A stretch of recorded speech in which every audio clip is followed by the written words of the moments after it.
Sir வணக்கம். வணக்கம் Gabriel. Sir, இப்ப இஸ்ரேல் ஈரான் மோதலை பொறுத்தளவுல இந்த கடந்த சில நாட்கள்ல ஏகப்பட்ட முக்கியமான டெவலப்மெண்ட்ஸ் நடந்திருக்கு. ஒரு முக்கியமான டெவலப்மெண்ட் என்னன்னா, இப்ப அமெரிக்காவும் டைரக்டா இந்த மோதல்ல அவங்களும் ஈடுபட்டு இருக்காங்க. ஸோ இப்ப இஸ்ரேல் ஈரான்ல இருக்கக்கூடிய முக்கியமான சில நியூக்ளியர் ஃபெசிலிட்டிஸை அவங்க அட்டாக் பண்ணியிருக்காங்க. ஸோ அது ஒரு பெரிய டெவலப்மெண்ட். இஸ்ரேலுக்கு இது பெரிய ஒரு அட்வான்டேஜ். இப்போ அமெரிக்கா அப்படின்ற பெரிய ஒரு வல்லரசு இஸ்ரேல் பக்கத்துல நிற்கிறாங்க, டைரக்டா அவங்களும் இன்வால்வ் ஆயிருக்காங்க. இது நடந்ததுக்கு அப்புறம் ஈரான் தரப்புல இருந்து ஒரு அமெரிக்கன் ஏர்பேஸ் அவங்க அட்டாக் பண்றாங்க. கத்தார்ல இருக்கக்கூடிய ஏர்பேஸ் அட்டாக் பண்றாங்க. அது பெரிய தாக்குதல் இல்லை அப்படின்ற மாதிரி சொல்றாங்க. ட்ரம்ப் சொல்ற விஷயம் என்னன்னா, எங்ககிட்ட அதை அனௌன்ஸும் பண்ணிட்டு தான் பண்ணாங்க அப்படின்ற விஷயத்தையும் ட்ரம்ப் சொல்றாரு. அதுக்கப்புறம் ட்ரம்ப் எப்பவும் போல சீஸ் ஃபயரையும் ஒரு அனௌன்ஸ் பண்றாரு. ஸோ 2 நாடுகளும் சீஸ் ஃபயர் அக்ரி பண்ணிக்கிட்டாங்க அப்படின்ற விஷயத்தையும் அனௌன்ஸ் பண்றாரு. ஆனா இப்ப ஐடிஎஃப் தரப்புல சொல்றப்படுற விஷயம் என்னன்னா, ஈரான் அந்த சீஸ் ஃபயரை வயலேட் பண்ணிட்டாங்க, ஒரு மிசைல் உள்ளது, நாங்க அதை இன்டர்செப்ட் பண்ணோம் அப்படின்ற மாதிரிலாம் சொல்றாங்க. ஸோ ஓவராலா எப்படி பாக்குறீங்க இந்த சிச்சுவேஷனை? சீஸ்ஃபயர் வந்துடுச்சு. நீங்க சொல்ற ஐடிஎஃப் உள்ள வந்துச்சுன்னு அது போர் மழை நின்றும் தூவானம் விடவில்லை என்ற கதை தான். Ceasefire violation it's a smaller thing. Ceasefire has come in to force. இன்னைக்கு நம்ம டைம் படி ஐ திங்க் 12 hours முன்னாலே சீஸ்ஃபயர் வந்துடுச்சு. Because Iran desperately wants a ceasefire. நீங்க என்ன சொன்னீங்கன்னாலும் இஸ்ரேலுக்கு இந்த போரில் பாதிப்பு இருக்குது. பட் என்ன பாதிப்பு இருந்தாலும் யூஎஸ் பேக்கப் இருக்கிறதுனால ரெப்ளேஸ்மெண்ட்ஸும் சொல்லக்கூடிய அந்த பேக்கப் மெட்டீரியல்ஸ் வந்துகிட்டே இருக்கும், அவங்களுக்கு ரீப்ளேஸ்மெண்ட்ஸ் வந்துகிட்டே இருக்கும். They can survive. But Iran இன்னும் ஒரு 10 days போயிருந்ததுன்னா Iran would have been in a very difficult position. Iran is a 3000-year-old country.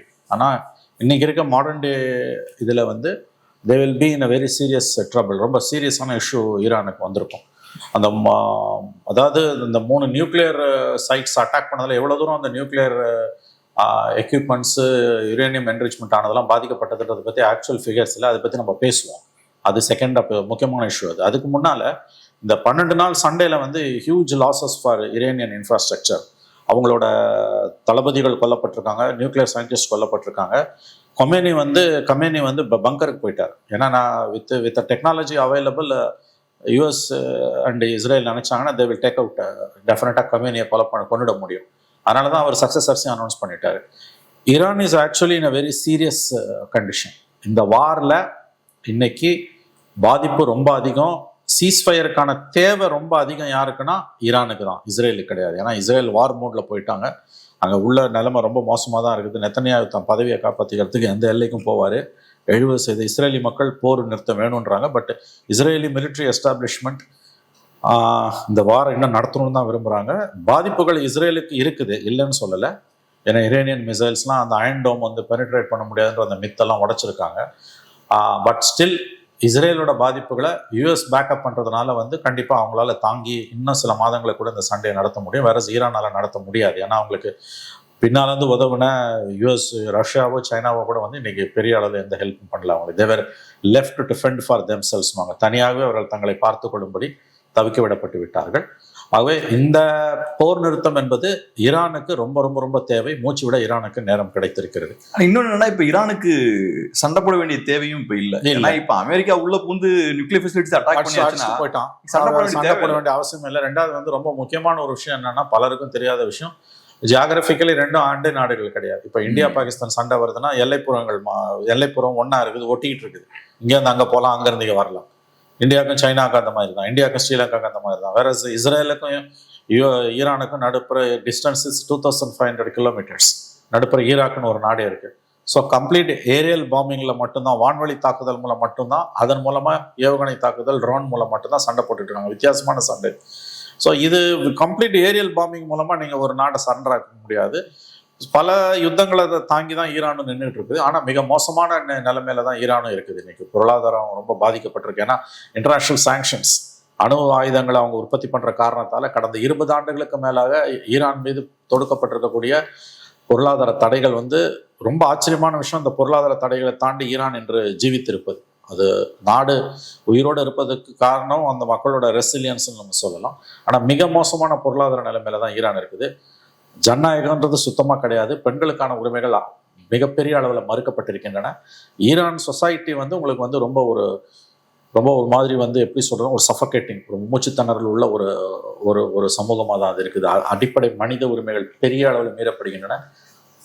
முகமூடி ஃபர்தா போடாத பெண்கள் வந்து மிக கடுமையான மாரல் போலீசிங்னு சொல்லக்கூடிய காவல்துறை நடவடிக்கைகளுக்கு, தாக்குதல்களுக்கு, சிறைப்படுத்தலுக்கெல்லாம் ஆளாக்கப்பட்டிருக்கிறார்கள்.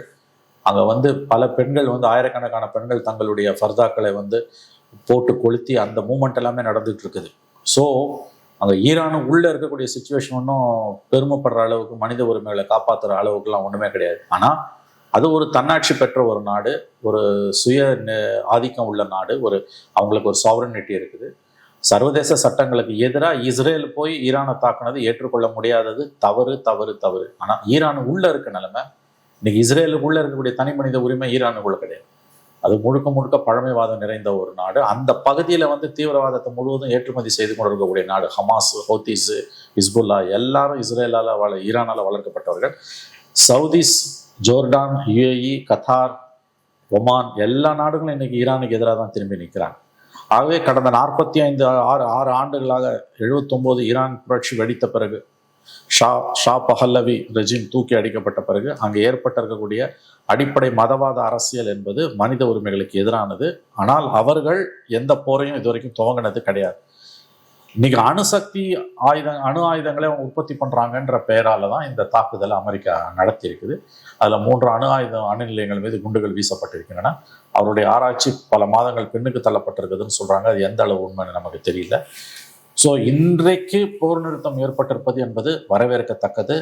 ஏன்னா ஒரு டோக்கனிசமாக தான் வந்து அவங்க ஒமான் அண்ட் அந்த இதில் கடற்படை தளங்கள் மீது ஏவுகணைகளை வீசினாங்க. It's just a token of இதுதான். அது வந்து நாங்களும் எதிர்த்தோன்னு காமிச்சிக்கிறது. ஏன்னா கமேனியோட பொசிஷன் ரொம்ப மோசமாக இருக்குது.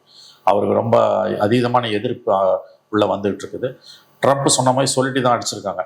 அது ஒன்றும் பெரிய பாதிப்பை ஏற்படுத்தவும் முடியாது. ஏன்னா மிலிட்ரி நோஹவ் படி பார்த்தீங்கன்னா வந்து ஈரான் ஆக்சுவலாக மிலிட்ரி வைஸ் ரொம்ப பலவீனமான நாடாக இருக்குது இன்னைக்கு. அது வந்து வெளியில் இவங்களுக்கு தெரியல. ஈரானை ஆதரித்து எழுதக்கூடியவர்கள் அந்த பேசிக் ஃபேக்டை மறந்துட்டு எழுதுறாங்க. ஏன்னா ஈரான் என்னமோ வந்து அப்படியே இஸ்ரேல் அழிச்சிடும், அந்த பக்கம் கல்ஃபெல்லாம் அழிச்சிடும், அப்படிலாம் ஒன்றும் பண்ண முடியாது. Iran is down and under. இன்னைக்கு இந்த போர் நிறுத்தத்துக்கு அவர்கள் ரொம்பவும் ஏங்கி இருக்கிறார்கள். ஏன்னா அமெரிக்கா செய்தது மிகப்பெரிய தவறு.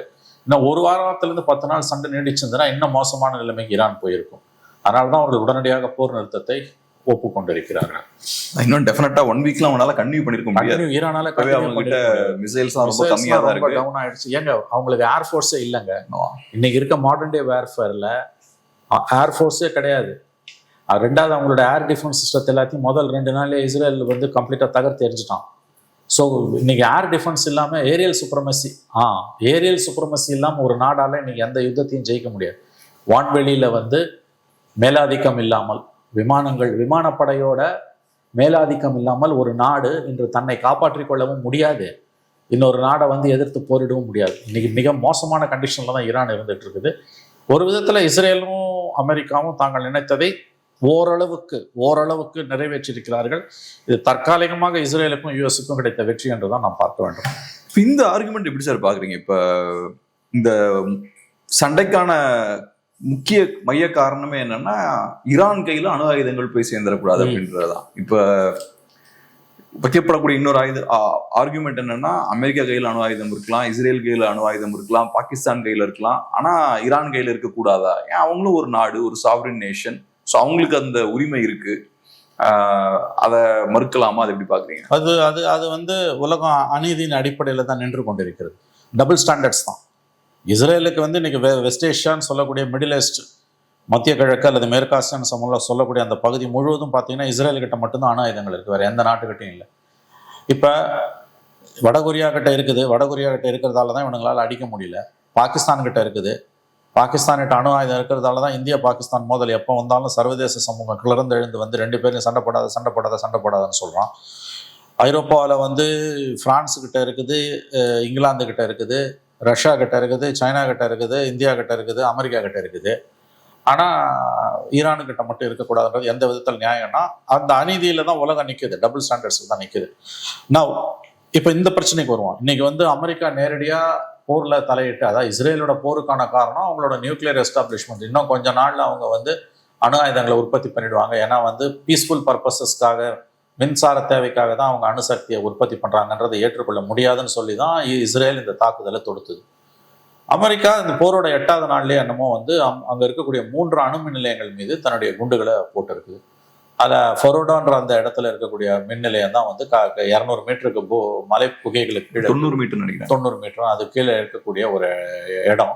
அந்த இடத்து மேலே வந்து B-52 பாம்பர்ஸை வச்சு போட்டிருக்காங்க. இப்போ என்ன சிக்கல்னா, உண்மையிலேயே இந்த 3 அணு மின் நிலையங்கள் மீது எஸ்பெஷலி ஃபர்டோ மேலே போட்டதில் உண்மையிலேயே அந்த அணுசக்தி திட்டங்கள் எந்த அளவுக்கு அழிக்கப்பட்டிருக்கின்றன அல்லது பின்னடைவை தான் அவை சந்திருக்கின்றனவா? பின்னடைவை மட்டுமே சந்தித்திருக்குதுன்னா இன்னும் சில மாதங்கள் அல்லது பல மாதங்கள் கழித்து மீண்டும் அவர்கள் வந்து அணுகுண்டை தயாரிக்கலாம். முற்றிலுமாக அணு ஆயுதங்கள் வந்து அணுசக்தி திட்டங்கள் தகர்க்கப்படவில்லை என்ற ஒரு கருத்து வந்து இன்னைக்கு நிலவுது. அதுக்கு 2 விஷயத்த சொல்லலாம். இப்போ என்னன்னா, இப்போ அங்கே உற்பத்தி ஆனதுல வந்து கிட்டத்தட்ட 400 kgs 400 கிலோகிராம் பெருமானம் உள்ள அந்த என்ரிச்டு யுரேனியம், செறிவூட்டப்பட்ட யுரேனியம் எங்க போச்சுன்னே தெரியல. ஏன்னா யுரேனியன்ஸ் என்ன சொல்றாங்க, இந்த 3 இடங்கள்லையும் குண்டு போட குறிப்பா ஃபர்தோல வரும்னு தெரியும், நாங்கள் அங்கிருந்து வேற ஒரு பாதுகாக்கப்பட்ட இடத்துக்கு அந்த அந்த அந்த அந்த அணு அந்த மெட்டீரியல்ஸை நகர்த்திட்டோம்னு சொல்றாங்க. அது எந்த அளவுக்குன்னு தெரியல. ஏன்னு கேட்டீங்கன்னா, ரொம்ப இன்ட்ரெஸ்டிங்கான ஒரு விஷயம் என்னன்னா, இந்த 3 அணு மின் நிலையங்கள் மீது அணுசக்தி ஆராய்ச்சி மையங்கள் மீது ஈரான் யுஎஸ் போட்ட அந்த வெடிகுண்டுகளால அந்த பகுதியில் ரேடியேஷன் அணு கதிர்வீச்சு இருக்கா என்று ஐஏஏன்னு சொல்லக்கூடிய இன்டர்நேஷனல் ஆட்டமிக் எனர்ஜி ஏஜென்சி தொடர்ந்து மானிட்டரிங் பண்ணிட்டு இருப்பாங்க. அவங்க என்ன சொல்றாங்க, எந்த விதமான கதிர்வீச்சுக்கான அடையாளமே இல்லைன்றாங்க. அப்படின்னா அது உள்ளுக்குள்ள பெரிய பாதிப்பு எதையும் அந்த அணுமின் நிலையங்களுக்கு ஏற்படுத்தல, அல்லது அந்த மெட்டீரியல்ஸை ஏற்கனவே ஈரான் சொன்ன மாதிரி அவங்க வேற இடத்துக்கு மாத்திட்டாங்க. அப்படின்னா இந்த தாக்குதலோட அர்த்தம் என்ன? எதுக்காக இந்த சண்டை? இஸ்ரேலோட சண்டை அல்லது அமெரிக்கா வந்து எதுக்காக இந்த 3 இடங்களை பாம்பு பண்ண பிறகும் உலகின் மிக சக்தி வாய்ந்த விமானங்கள் எடுத்துட்டு போய் போடப்பட்ட 30,000 கிலோகிராம் எடை கொண்ட குண்டுகளால என்ன தாக்கத்தை ஏற்படுத்த முடிஞ்சது? இது ஆக்சுவலா நம்ம பேச வேண்டியது அதுதான். அதாவது have the American bombs or bomb flights B-2 bombs whether they achieved their targets? நான் எப்படி பாக்குறேன்னா, இப்ப அமெரிக்காவுக்கும் தெரியும் ஈரானோட நியூக்ளியர் ஃபெசிலிட்டிஸை கம்ப்ளீட்டா டெஸ்ட்ராய் பண்ண முடியாது. அது அமெரிக்காவுக்கும் தெரியும். ஈரான் இன்ஃபேக்ட் இந்த மாதிரியான விஷயம் நடக்கும்ன்றது ஈரானுக்கு தெரியும். அவங்க இதுக்கு தயாரா தான் இருக்காங்க. சோ அதனாலதான் பார்த்தோம்னா ஈரான்ல நிறைய நியூக்ளியர் ஃபெசிலிட்டிஸ் இருக்கு. இந்த 3 மட்டும் கிடையாது, 14-15 நியூக்ளியர் ஃபெசிலிட்டிஸ் இருக்கு. எல்லா இடத்துலயும் ஸ்ப்ரெட் ஆயிருக்கு. ஆமா, டைவர்சிஃபை பண்ணிட்டாங்க. அதுக்கான காரணமே என்னன்னா, நீங்க ஒரு 4 ஃபெசிலிட்டி அட்டாக் பண்ணாலும் மீதி ஃபெசிலிட்டிஸ் வச்சு நம்ம ப்ரோக்ராம கண்டினியூ பண்ணணும் அப்படின்றதுக்காக அவங்க அந்த மாதிரி செட் பண்ணி வச்சிருக்காங்க. ஆனா நான் எப்படி பாக்குறேன்னா, அமெரிக்காவோட திட்டம் என்னன்னா, இது கிளியரான மெசேஜ். நீங்க அந்த ரெட் லைனை தாண்டி நியூக்ளியர் பாம்ஸ் ப்ரொடியூஸ் பண்ணக்கூடிய அந்த முயற்சியில ஈடுபட்டீங்கன்னா திரும்பவும் நான் வந்து அடிப்பேன் அப்படின்றது. சோ இது ஈரானுக்கும் ஒரு மெசேஜ். நெக்ஸ்ட் டைம் அந்த லைனை கிராஸ் பண்ணா அடி விடும் அப்படின்றத சொல்றாங்க. ஆனா இதுல தப்பி பழிச்சிட்டாங்கன்னா, இந்த சிஸ்டம் தப்பி பழிச்சிச்சு, இந்த நியூக்ளியர் ஸ்கீம் ஆஃப் திங்ஸ், அந்த பிளான் அந்த இது தப்பிச்சிச்சுன்னா தே வில் கோ ஃபார் நியூக்ளியர்ன்றாங்க. இப்போ நீங்கள் என்னன்னு கேட்டிங்கன்னா, இப்போ நியூக்ளியர் சயின்டிஸ்ட்டை கொலை பண்ணுறான், நியூக்ளியர் பாம்ஸை, நியூக்ளியர் எஸ்டாப்ளிஷ்மெண்ட்டை வந்து அடிக்கிறாங்க. அது ஆக்சுவலாக இன்டர்நேஷனல் லாக்கு எதிரானது. ஏன்னா கண்டாமினேஷன் வந்துன்னா அது கான்சிக்வன்சஸ், விளைவுகள் உலகம் முழுவதும் இருக்கும், வெறும் ஈரானில் மட்டும் இருக்காது. ஆனால் நேற்று ஒரு அமெரிக்கன் அனலிஸ்ட், ஒரு lady political scientist from Pennsylvania University, ரொம்ப அழகாக அந்தம்மா சொல்கிறாங்க, நீங்கள் நியூக்ளியர் எஸ்டாப்ளிஷ்மெண்ட்ஸை, ஈரானோட நியூக்ளியர் எஸ்டாப்ளிஷ்மெண்ட் பாம் பண்ணலாம். You can bomb nuclear establishments of Iran, but you can never bomb the knowledge. அணுசக்தி நிலையங்களை நீ தகர்க்கலாம், பட் ஈரானுக்கிட்ட இருக்கக்கூடிய அணுசக்தி அறிவாற்றலை நீ தகர்க்க முடியாது. நீ எத்தனை சயின்டிஸ்ட்டை ஃபாலோ பண்ணாலும் வருவாங்கன்றாங்க. There are hundreds of nuclear scientists and they were diversified. ஆனா எனக்கு என்னமோ ஈரானால மேனுஃபேக்சர் பண்ண முடியும்னு தோணல. நான் ஏன் சொல்றேன்னா, இன்னைக்கு அமெரிக்கா கிட்டையும் இஸ்ரேல் கிட்டையும் எந்த அளவுக்கு இன்டெலிஜென்ஸ் இருக்குன்னா, டாப் சயின்டிஸ்ட், டாப் ஜெனரல்ஸ் எல்லாம் பின் பாயிண்ட் பண்ணி அவங்களால அடிக்க முடியலாம். எந்த அளவுக்கு அப்ப இன்டெலிஜென்ஸ் சுப்ரீமசி இருக்குன்னு பாருங்க அவங்க. அப்படி இருக்கும்போது இவங்க நியூக்ளியர் ஃபெசிலிட்டிஸ்லாம் யூஸ் பண்ணி நியூக்ளியர் பாம்ஸ் எல்லாம் உற்பத்தி பண்ற அளவுக்கு வந்துட்டாங்கன்னா இவங்களுக்கு அந்த இன்ஃபர்மேஷன் போயிடும்.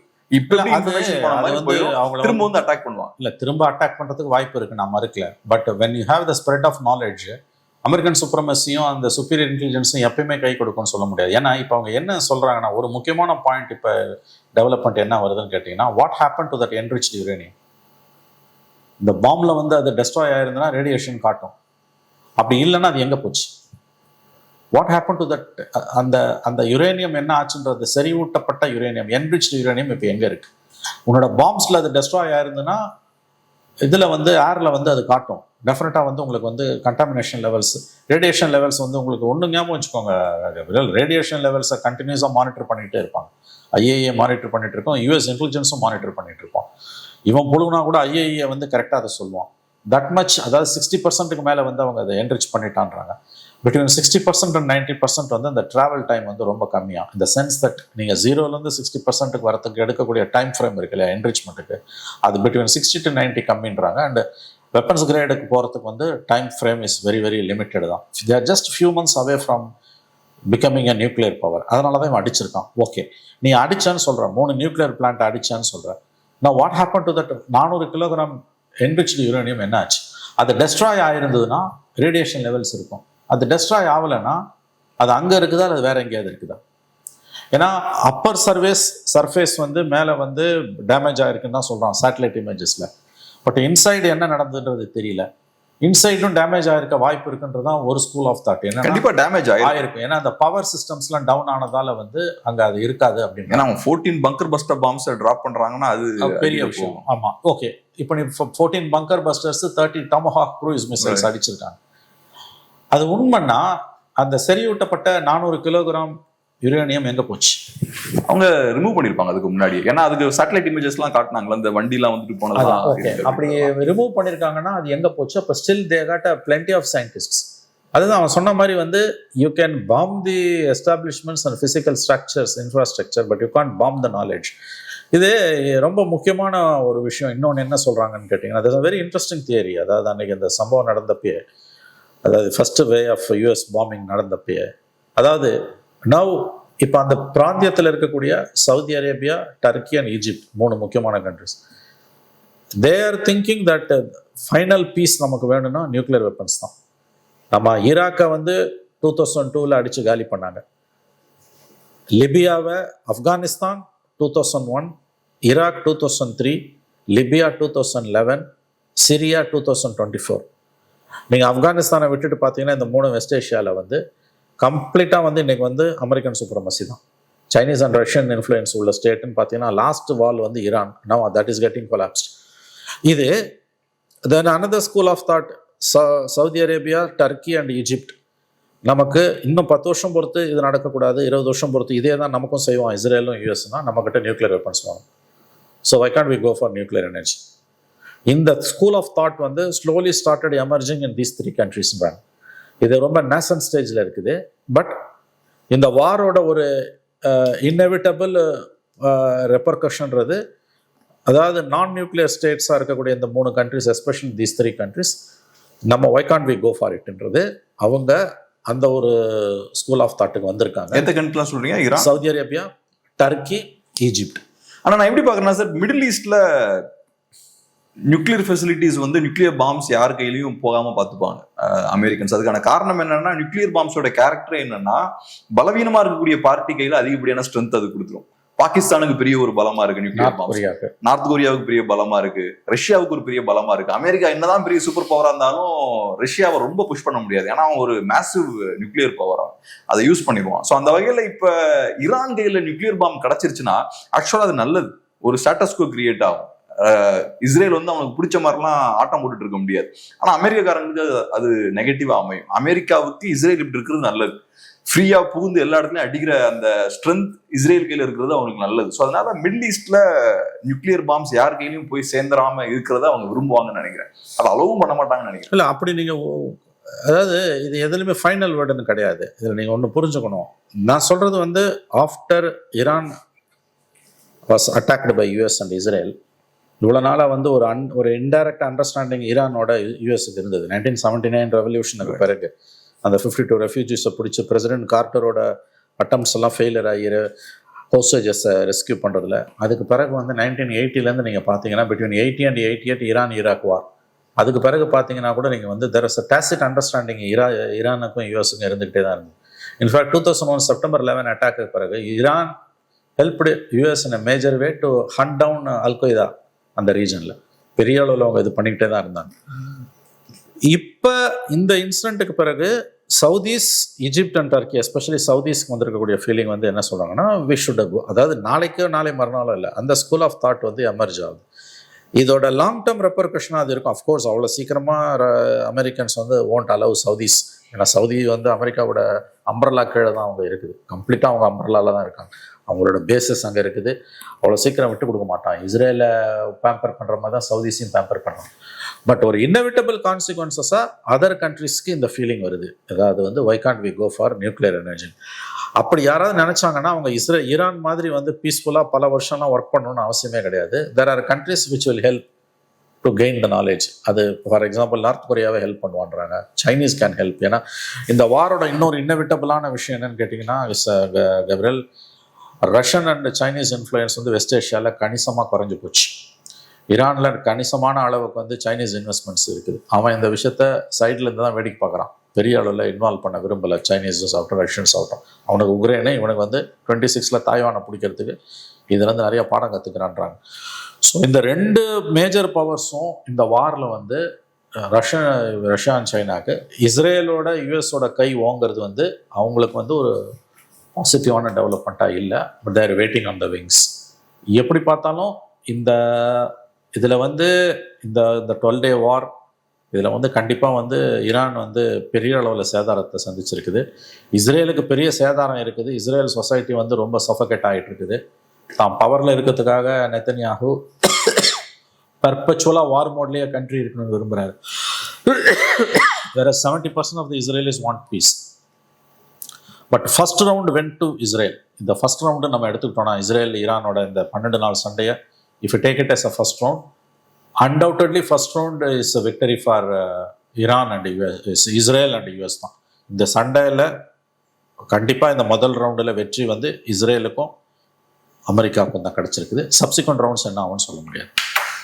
ஸோ இப்போ கடைசியாக இதான் கேள்வி என்னன்னா, இது ரவுண்ட் 1 நீங்க சொல்றீங்கன்னா அப்ப ரவுண்ட் 2 வரதுக்கான வாய்ப்பு இருக்கு அப்படின்ட்டு கேள்வி இருக்கு. ஏன்னா இப்போதைக்கு சீஸ் ஃபயர் இருக்கு.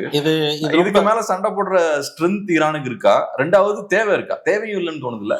அதாவதுங்க, ஈரானியன் சொசைட்டி வந்து ரொம்ப ஒரு ஸ்பாய்ஸ்டு ஃபார் சேஞ்சுன்னு தான் சொல்றாங்க. ஏன்னா வந்து இவங்க வெளியிலேருந்து என்னதான் வந்து ஆன்டி அமெரிக்கனிசம் எல்லாம் பேசினாலும் ஈரானுக்குள்ள ஒரு பவர்ஃபுல் செக்ஷன் வந்து தேர் வெஸ்டர்ன் மைண்டட். அவங்க வந்து தே டோன்ட் லைக் கமேனியை வந்து சுத்தமாக பிடிக்கல. ஏன்னா சஃபகேஷன் 46 வருஷமாக எந்த சுதந்திரமும் கிடையாது. இது yardstick for a country's democracy is how it treats its women. எது ஒரு வெளிப்படையாக கமேனியோட வேர்ட்ஸ் எல்லாம் நீங்கள் பார்த்தீங்கன்னா வந்து இஸ் ஆன்டி விமன் அண்ட் பெண்கள் வந்து வெயில்ஸுக்கு பின்னால், அதாவது திரைச்சீலைகளுக்கு பின்னால், ஃபர்தாவுக்கு பின்னால் தான் இருக்கணும்னு சொல்லக்கூடியவர் தான். ஃபர்தாவை சரியாக போட்டுட்டு போகலன்னு சொல்லி அந்த 2022 அந்த லேடி அவர் நல்ல பேர், அவர் பேர் ஒரு மூமெண்ட்டே வந்தது. She was flogged and she was அடித்தாங்க, அவளை ஜெயிலில் போட்டாங்க. அதுக்கப்புறம் பிரெயின் ஹெமரேஜில் அவள் ஹாஸ்பிட்டலில் இறந்தே போனான். அதுக்கு பிறகு தான் ஆயிரக்கணக்கான பெண்கள் வந்து தெருவில் இறங்கி ஃபர்தாவெல்லாம் போட்டு கொளுத்துனாங்க. ஸ்கூல் கேர்ள்ஸ் வந்து பர்னிங் கமேனியஸ் ஃபோட்டோஸ், அப்படியும் ஒரு செக்ஷன் இருக்குது. பட் இந்த சண்டேல இஸ்ரேலும் யூஎஸ் பாம்பு பண்ண பிறகு பெரும்பாலானவங்க வந்து தே க்ளோஸ் த ரேங்க்ஸ், நாடு தான் முக்கியம்னு வராங்க. அது உண்மை, நான் மறுக்கல. பட் அங்கே உள்ளே இருக்கக்கூடிய அந்த சஃபகேஷன், அதாவது இப்போ இஸ்ரேலில் ஆன்டி வார் டெமான்ஸ்ட்ரேஷன் நடத்த முடியும். இன்னைக்கு நடக்குது இஸ்ரேலில் வந்து ஆன்டி வார் டெமான்ஸ்ட்ரேஷன் நடக்குது. இந்த சீஸ் ஃபயருக்கு பிறகு காசாலையும் சீஸ் ஃபயர் வேணும்னு இஸ்ரேலோட மெயின் அப்போசிஷன்லாம் பேசி இன்னைக்கு பெரிய ஆர்ப்பாட்டம் நடந்துட்டு இருக்காங்க. ஆனால் நீங்கள் ஈரானில் வந்து ஒரு ஆன்டி வார் டெமான்ஸ்ட்ரேஷனை ஒரு டெமான்ஸ்ட்ரேஷனோட நடத்த முடியாது. ஸோ எந்த விதமான ஃபண்டமெண்டல் ரைட்ஸும், அதாவது வந்து பேசிக் ரைட்ஸும் கிடையாது. How it treats is women. தன்னுடைய பெண்களை ஒரு நாடு எப்படி நடத்துதுன்றதை வச்சு தான் அந்த நாடை பற்றி நம்ம சொல்ல முடியும். இதை சொல்லக்கூடிய அதே நேரத்தில் இஸ்ரேலோட அட்டுழியத்தையோ அமெரிக்காவோட சர்வதேச சட்டங்களுக்கு விரோதமான அந்த குண்டு வீச்சையும் நம்ம ஆதரிக்கலை. அது கண்டிப்பாக தெளிவுபடுத்துகிறோம். But at the same time ஈரானை கொண்டாடுறதும் ஈரானை வந்து புகழ்ந்து பேசுறதும் முட்டாள்தனமானது. அங்கே வந்து மனித உரிமைகள் வந்து 46 ஆண்டுகளாக காலின் கீழ் போட்டு மிதிக்கப்பட்டிருக்குன்னா இட்ஸ் அ சஃபகேட்டிங் சொசைட்டி. அது வந்து ரொம்ப மோசமான ஒரு கண்டிஷனில் தான் இருந்துட்டு இருக்குது.